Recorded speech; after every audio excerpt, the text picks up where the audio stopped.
ঈসা নবীর আম্মা জানের নাম হযরতে মরিয়ম আলাইহিস সালাতু ওয়াস সালাম।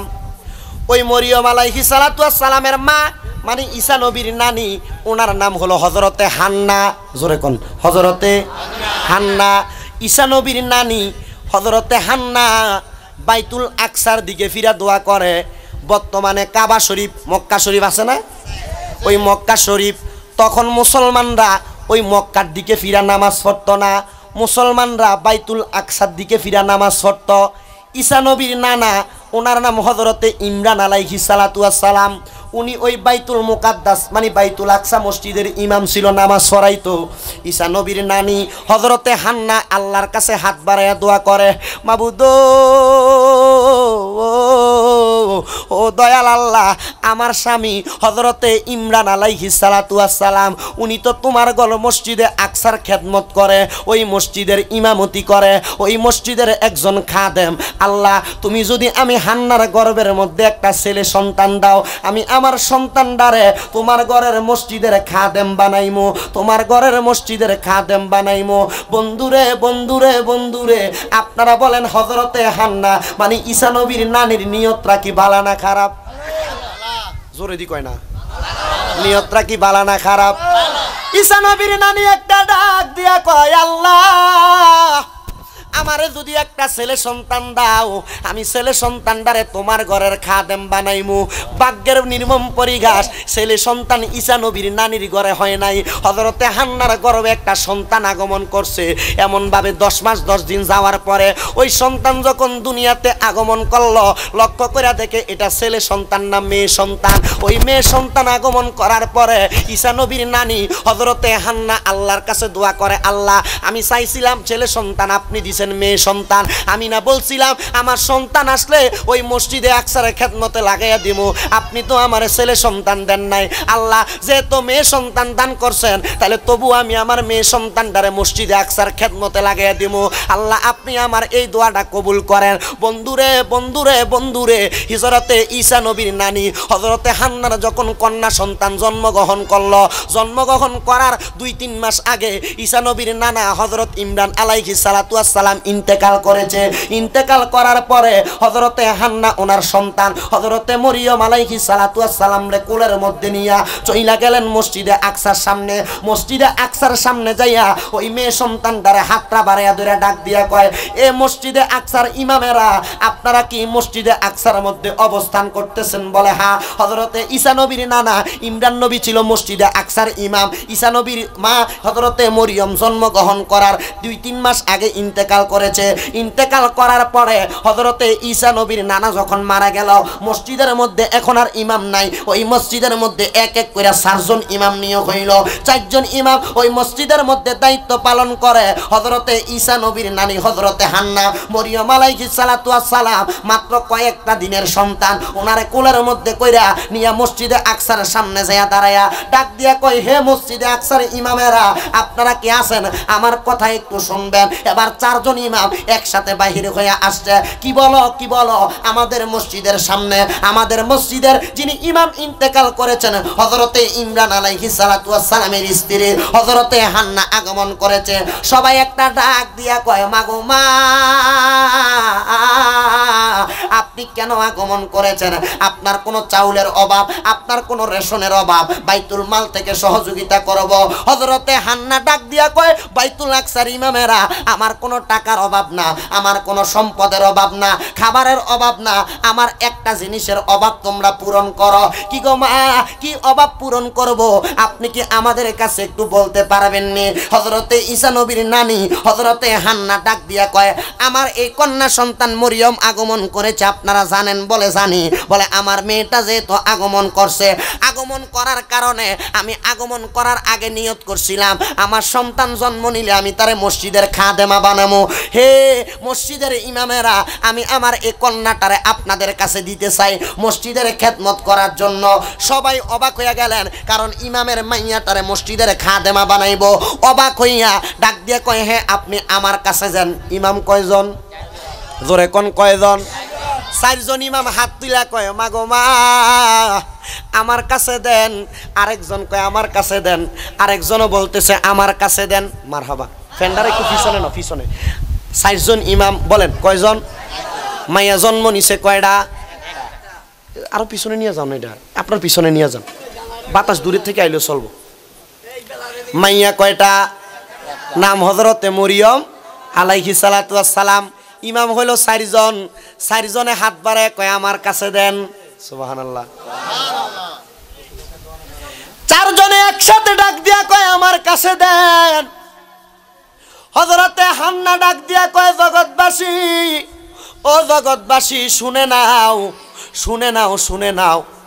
আমি যখন চেষ্টা করলাম মেয়েটারে খাদেমা বানাবো, চারজন যখন চাইলো, একটা মেয়েকে তো আমি চারজনের কাছে দিতে পারবো না। আরে ঈসা নবীর জামানার পূর্ব মুহূর্তে ইমামেরা তাওরাত কিতাব লিখতেন। আমাদের আল কোরআন শ্রেষ্ঠ ধর্ম।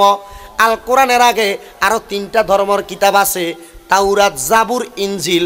এই কিতাবগুলা পাথরে লেখা হইতো। পাথরের মধ্যে লেখার জন্য লোহার কলম ব্যবহার করা হইতো। লোহার কলম দ্বারা আঘাত করে করে লিখতেন, আস্তে আস্তে আস্তে আস্তে করে লিখতেন।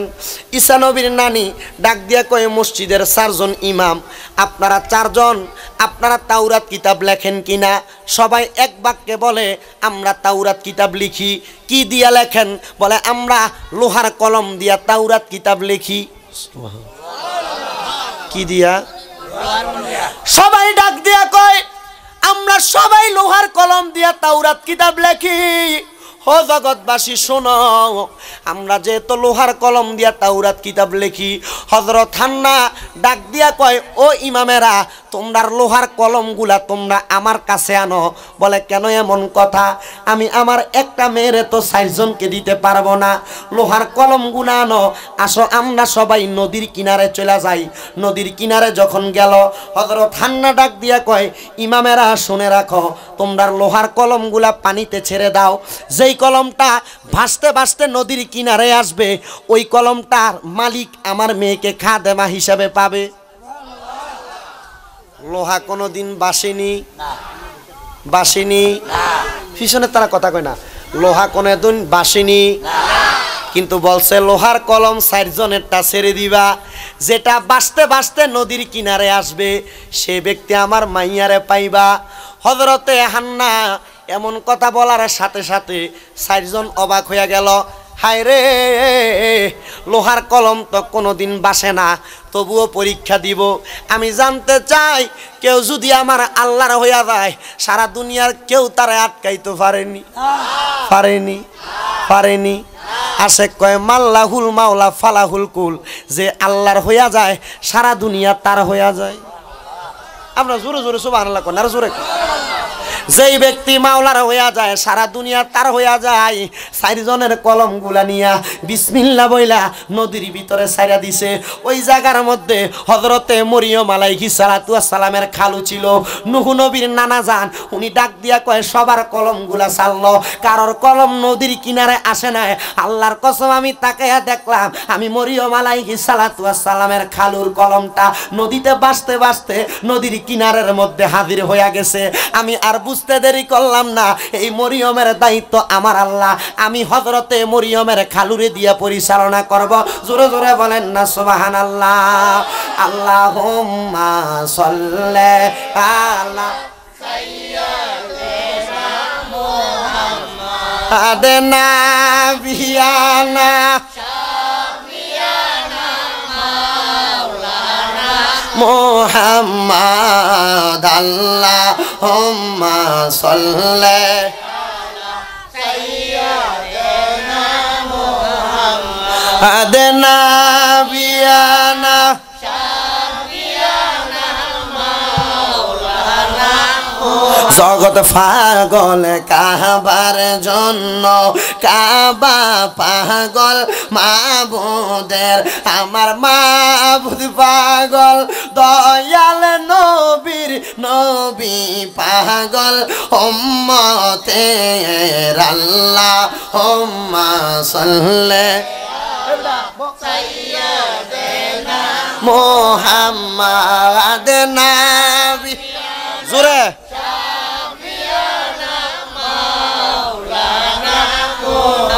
বন্ধুরে, 3জন ইমাম অবাক হইয়া ডাক দিয়ে কয় হান মরিয়মের দায়িত্ব পাই নাই, তবে আমরা জানি এই মরিয়ম একজন ভাগ্যবতী মাইয়া। আরো জোরে জোরে কন্যা সুবহানাল্লাহ। হযরত পাড়া এলাকার মা বোনেরা গো, শুইনা নগো, হযরত মরিয়ম তার জীবনে কত কষ্ট করছে। তোমরা যদি মরিয়মের মতো কষ্ট করো, তোমরার সংসারে শান্তির অভাব হবে না, তোমরার সংসারে শান্তির অভাব হবে না। হে আমার ভাই বাবারা বন্ধুরা, হযরতে মরিয়ম যখন একদিন দুই দিন কইরা হযরতে মরিয়মের বয়সটা 10-12 বছরে উপনীত হইয়া যায়, হযরতে মরিয়ম আলাইহিস সালাতু ওয়াস সালাম ওই মসজিদে আকসার খেদমত করতে লাগলেন। করতে করতে করতে করতে হযরতে মরিয়ম অনেক দিন খেদমত করলেন। এমন টাইমে হযরতে মরিয়মের বয়স যখন 11 থেকে 12 বছরে পড়া গেল, 12 বছরে পড়ার পরে হযরত মরিয়ম একদিন গোসল করার পরে হযরতে মরিয়মের ঘরের মধ্যে যখন প্রবেশ করে, এমন টাইমে তাকায়া দেখে হযরতে মরিয়মের ঘরের দরজার মধ্যে কে জানি একটা দাঁড়াইয়া রইছে। ওই জাহিলিয়া জামানার মধ্যে হযরতে মরিয়ম ডাক দিয়া কয়, আমি মনে মনে চিন্তা করলাম আমার এলাকার মধ্যে একটা লোক আছে যার নাম কাফুর। দুনিয়ার কোনো এমন খারাপ কাজ নাই ওই কাফুরের দ্বারা হয় নাই, দুনিয়ার কোনো এমন বাজে কাম নাই কাফুরের দ্বারা হয় নাই, দুনিয়ার কোনো এমন নিকৃষ্ট কাজ নাই কাফুরের দ্বারা হয় নাই। আমি মরিয়ম ভয় পাইয়া গেলাম, আমি মরিয়মের অন্তরে একটু ডর লাইগা গেল। আমি হঠাৎ করে চিন্তা করলাম মনে হয় আমার ঘরের সামনে কাফুর হাজির হইয়া গেছে। এরে আমি চিন্তা করলাম কাফুর মনে হয় আমার ইজ্জত নিয়ে খেলাধুলা করবে, হয় কাফুর মনে হয় আমি মরিয়মের ইজ্জতটা ধ্বংস করে দিবে। আল্লাহর কসম আমি মরিয়ম আসমানের দিকে তাকাইলাম আর আমার আল্লাহরে মোহাব্বতের সাথে একবার ডাক দিলাম, আল্লাহ। খোদার কসম রে, আমি যখন আল্লাহ বলে ডাক দিলাম, আমার ঘরের দরজার মধ্যে যে ব্যক্তি দাঁড়াইয়া রইছে আমি তারে জিজ্ঞাসা করলাম, কে কে আপনি? উনি আমারে ডাক দিয়া কয়, মরিয়ম ডরাইও না, ভয় পাইও না, আমি কোনো খারাপ মানুষ না। আমার আল্লাহ পাক রব্বুল আলামিন এই মুহূর্তে তোমার কাছে আমারে আলাদা সুরত দিয়া আমারে তোমার কাছে পাঠাইছে। হযরত মরিয়ম একটা ডাক দিয়া কয়, কে গো? বলে আমার নাম হইল হযরতে জিবরাইল আলাইহিস সালাতু ওয়াস সালাম। জবান খুলে জোরে জোরে বলেন সুবহানাল্লাহ। হযরতে মরিয়ম একটা ডাক দিয়া কয়, জিবরাইল এই মুহূর্তে কেন হাজির হইয়া গেলা? তোমার কাছে জানতে চাই। জিবরাইল কয়, মরিয়ম আমার আল্লাহ পাঠাইছে তোমার কাছে। বলে কেন? আমার আল্লাহ তুমি মরিয়মের ইবাদত বড় পছন্দ করছে। আরো জোরে জোরে বলেন না সুবহানাল্লাহ। হযরত পাড়া এলাকার মা বোনেরা, নামাজ পড়তে ভালো লাগে না, রোজা রাখতে ভালো লাগে না, টিভি সিরিয়াল দেখতে ভালো লাগে। দেখো হযরত মরিয়ম রে আল্লাহ কেমন কবুল করছে। হযরত মরিয়ম যখন ইবাদত করে, ইহুদিরা মরিয়মের দিকে তাকায় তাকায় কয়, মরিয়ম রে আল্লাহ নিয়ামত দেয় বিদায় মরিয়ম ইবাদত করে। মরিয়ম কয়, না রে না, আমি আল্লাহ পাক রব্বুল আলামিন রে খুশি করার জন্য ইবাদত করি, আমি কোনো সম্পদের জন্য ইবাদত করি না। হযরতে মরিয়ম আলাইহিস সালাতু ওয়াস সালাম কয়, ও জগৎবাসী শুনো রে, আমি জিজ্ঞাসা করলাম, ও জিবরাইল তুমি আমার ঘরের সামনে কেন আসলা? জিবরাইল একটা ডাক দিয়া কয়, মরিয়ম আমি তোমার ঘরের সামনে আসলাম আমার আল্লাহর আদেশ পালন করার জন্য। মরিয়ম কয়, আল্লাহ কি আদেশ করছে? বলে, ও মরিয়ম তুমি একটু হা করো, আমার আল্লাহ আদেশ করছে আমি জিবরাইল জানো তুমি মরিয়মের মুখের ভিতরে একটা ফু দিয়া দেই। কি দিয়া দেই? কি দিয়া দেই? এ মরিয়ম আল্লাহ বলছে তোমার মুখের ভিতরে একটা ফু দেওয়ার জন্য। মরিয়ম জিজ্ঞাসা করে, আল্লাহ ফু দিলে কি হইব? সুবহানাল্লাহ কইলেন না? কথা কই কি তো থাক। মরিয়ম কয়, আল্লাহ আমি আপনার এত ইবাদত করি, সম্পদ দিবেন বা আমার এমন কোন নিয়ামত দিবেন, আল্লাহ আপনি যে আমার এগুলা না দিয়া আপনি যদি দেখি আমারে জিবরাইলরে ফাটাইছেন একটা ফু দিবার লাইগা, এই ফুয়ের ভিতরে কি আছে? আচ্ছা আপনার যদি কেউ সারাদিন মাটি কাটাইয়া টাকা না দিয়া এক গ্লাস পানি খাবে যা বিদায়, আপনি মানবেন? আপনার কথা কন না, আপনি মানবেন? সারাদিন আপনার রোদের ভিতরে মাটি কাটানোর পরে এক গ্লাস শরবত খাবাই দিলে চলবে বাবা? মরিয়ম একটা ডাক দিয়া কয়, জিবরাইল আমার আল্লাহরে জিজ্ঞাসা করো, আমার আল্লাহ কেন আমি মরিয়মের মুখের ভিতরে ফু দেওয়ার কথা বললেন? জিবরাইল কয়, আমার সাহস করে না আল্লাহর কাছে আরেকবার ফিরা যাব। আমার আল্লাহ আদেশ করছে মরিয়ম তুমি মানলেও ফু দিব, না মানলেও দিব। মরিয়ম হা করো। মরিয়ম কয় আমি হইলাম আশরাফুল মাখলুকাত, তুমি হইলা জিব্রাইল, তুমি ফেরেশতা, আল্লাহর এত মানো, আমরা আশরাফুল মাখলুকাত হয়ে আরো বেশি মানবো। ওমা কথা কন না দি, ফেরেশতার চাইতে দাম কিন্তু আশরাফুল মাখলুকাতের বেশি, মানে আমরা মানুষের বেশি। সুবহানাল্লাহ কয় না দি। হযরতে মরিয়ম আলাইহিস সালাতু ওয়াস সালাম হা করলেন, জিব্রাইল চলে গেলেন। মরিয়ম নামাজ পড়ছেন 2 রাকাত, 2 রাকাত নামাজ পড়ে আল্লাহর কাছে জানতে চায়, আল্লাহ 2 রাকাত নামাজ পড়লাম, আপনার কাছে জানতে চাই ফুটা দিয়ে আপনি আমারে কি দিছেন। আল্লাহ কয় মরিয়ম, এলাকার মানুষ সমাজে প্রচার করে আমি আল্লাহ চাইলে সব করতে পারি না। মরিয়ম তুমি ইবাদত করো, আমি তোমার গর্ভে একটা সন্তান দিয়া দিছি। বিয়ে হইছে নি? হযরতে মরিয়ম একটা ডাক দিয়া কয় আল্লাহ, সারা জীবনের ইবাদতের কারণে কলঙ্কটা বুঝি আপনি আমি মরিয়মের কাঁধে দিয়া দিছেন। আল্লাহ আমি মরিয়ম এই কলঙ্ক সহ্য করতে পারবো না।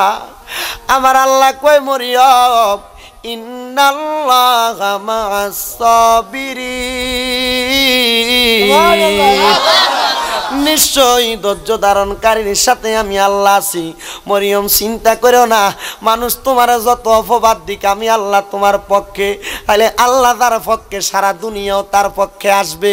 হযরতে মরিয়ম ডাক দিয়া কয় আল্লাহ সহ্য করলাম, 1 দিন যায়, 1 সপ্তাহ যায়, 1 মাস যায়, 2 মাস যায়, 3 মাস যায়। হযরতে মরিয়ম আলাইহিস সালাতু ওয়াস সালামের রেহেমটা, মরিয়ম আলাইহিস সালাতু ওয়াস সালামের পেটটা একটু উঁচা হয়ে গেছে সন্তান আসার কারণে। সবাই হযরতে মরিয়ম রে কয় মরিয়মের গর্ভের সন্তানটা জারর সন্তান, কারণ যে মাইয়ার বিয়ে হয় নাই এই মাইয়ার গর্ভে সন্তান আসলো কেমনে? যে মাইয়ার বিবাহ হয় নাই, তার কোনো স্বামী নাই, গর্ভে সন্তান আসলো কেমনে? মরিয়ম কয় আমার আল্লাহ কোন বললে ফায়া কোন হইতে দেরি হয় না, আমার আল্লাহ আমার গর্ভে সন্তান দিছে। আর মরিয়ম রে মানুষ পাগল বইলা বইলা চেতায়, মরিয়ম রে মানুষ বাজে মন্তব্য করতেছে। বাদানো আমার পর্দার অন্তরালের মা বোনেরা, হযরত মরিয়ম কয় আমার আল্লাহ তো বলছে আমি যেন না ভয় পাই না ডরাই, আমার আল্লাহ আমার সাথে আছে। 1 দিন 2 দিন করতে করতে হযরতে মরিয়ম আলাইহিস সালাতু ওয়াস সালামের সন্তান দুনিয়াতে আসছে।